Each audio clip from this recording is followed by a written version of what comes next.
100 to 102 Today FM, the Sunday business show with 3 Business Mobile. Carol Tallon, your company is looking at trying to find alternative ways of housing or finding a home for people, and you've been running an initiative. What was the initiative? The initiative is a competition called Take Me Home, and the Take Me Home initiative is really to help particularly young first-time buyers who are maybe renting in the city and they want to buy, but they don't want to get saddled with a $500,000 mortgage for a 3-bed semi in the suburbs.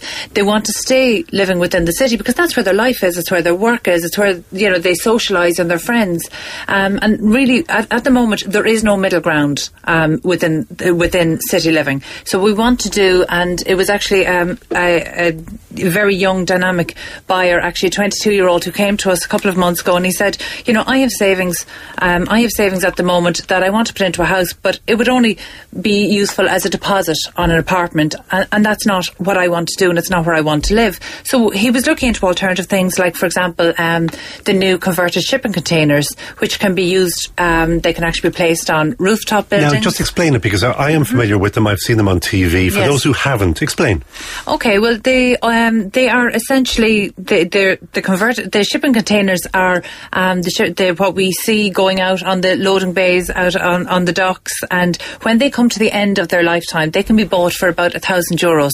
And actually, the structure, I'm not an architect or an engineer, but I've been told that the structure is ideal for insulation and actually for placing in quite unusual places, because it's a very stable, because of the actual physical size of it, and it makes for a very suitable accommodation that can be converted quite easily. And there's beautiful jobs conversion, and in fact what you can get is the 20-foot or 40-foot containers, and they would be, in terms of layout, they would be fine as a 1-bed apartment. They'd probably be arguably a better layout than some of the apartments that we have here at the moment, but I suppose the real advantage here is that you get to choose where you locate this shipping container. So, for example, we were identifying and trying to identify flat roofs within the city centre. In Dublin, is it? Within Dublin, but this is something that actually we've seen there's an interest from buyers throughout Ireland. And in fact, this type of movement has already gained momentum outside of Ireland. So, for example, in London, there is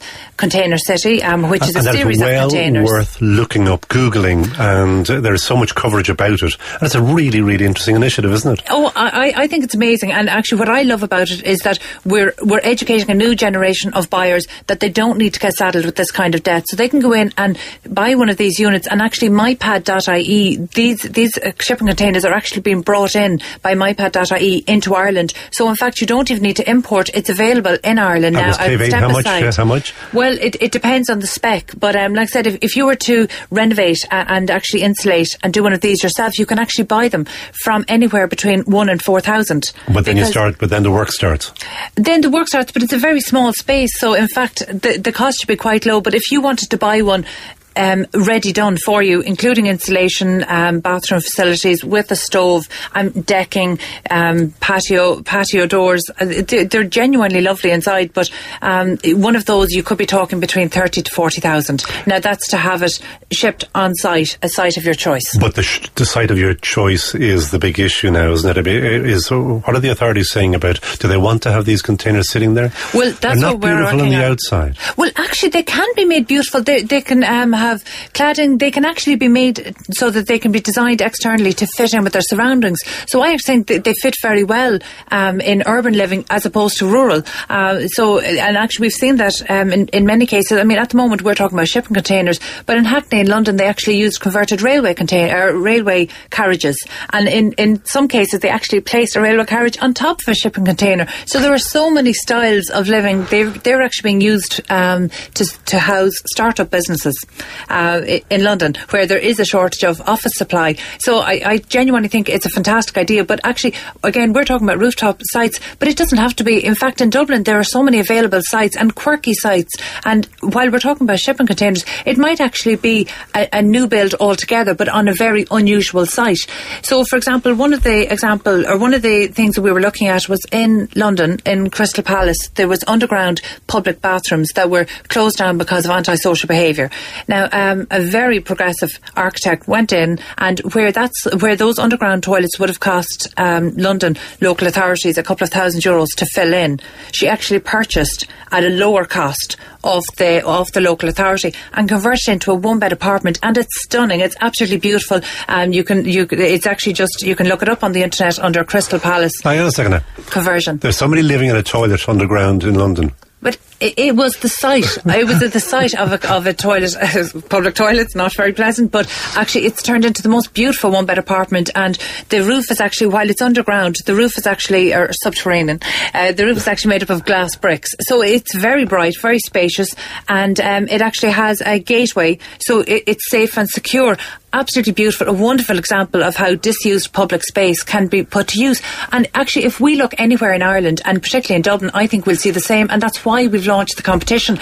I don't necessarily believe that I'm going to see all these sites, so I'm asking people, and we're offering an iPad mini to the best idea, the most unique, novel site that can be used. But we want people who are walking to work and identify small spaces, and in some cases these spaces only need to be about anything even less than 3 metres is actually enough to put in a dwelling place. So we're talking very small sites, very unusual. Maybe sometimes they would have access issues that would put off development of a conventional house, and that's why we want to look for these alternative housing. The views of the authorities, do you know anything about it? Are they favourable? We met with the Dublin City Council architect last week, and obviously it was their first time hearing about our proposal, and they seemed quite welcoming to the idea, because again, Dublin local authorities, they want people to live within their cities. It should never have been cost prohibitive for the people who are currently renting and living and contributing to the life, not just the economy, but the life of the city.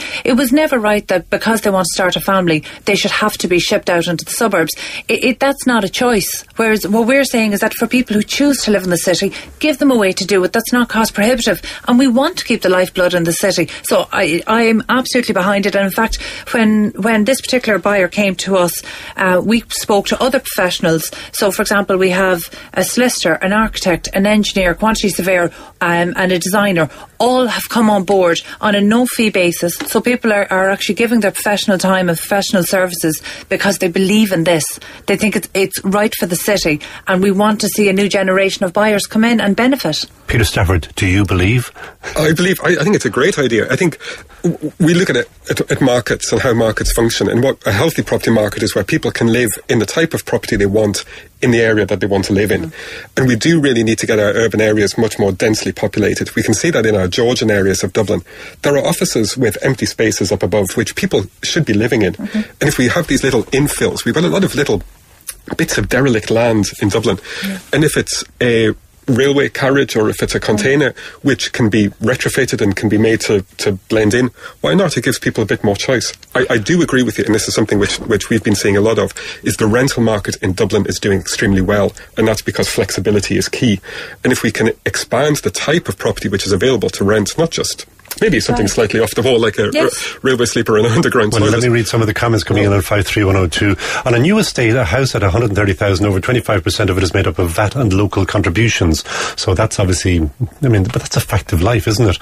There's somebody who's obviously got the wrong show. It says prostitution is not funny, lads, so refrain from stupid jokes.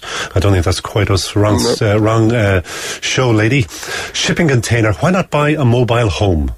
Well, that's the same idea, really, isn't it? It's certainly an alternative. It's just not everybody wants to live in a mobile home, whereas these shipping containers are actually, they can actually be made to look and feel like a one-bed apartment. I think this is loaded, and it's aimed at you, Carol. Is that lady living in one of these containers? No, I'm not. Okay, well, that's what somebody's asking that. And then, but I would. And maybe on a final note on this one, they had this idea in USA years ago, but they used cardboard boxes in alleyways. Seriously, this is crazy. I don't believe it's crazy at all. I genuinely feel that I actually think it's far more crazy back in 2006 when first-time buyers were sleeping in their cars overnight to pay $500,000 for 3-bed boxes in Adamstown. I would find that crazy. I do find it crazy. That's why I came in. I left a career to come in and start doing this, because I felt that was crazy. All information on? www.buyersbroker.ie, but across Twitter and Facebook under Take Me Home. And up on todayfm.com. Last word to you, Peter. Crazy idea? No, I think the more options we have for people to live where they want, in houses they want to live in, even if they used to be on the back of a ship, that's good for people. Okay, Peter Stafford of the Chartered Surveyors of Ireland and Carol Tallon of Buyer Brokers and many other hats. Thank you very much.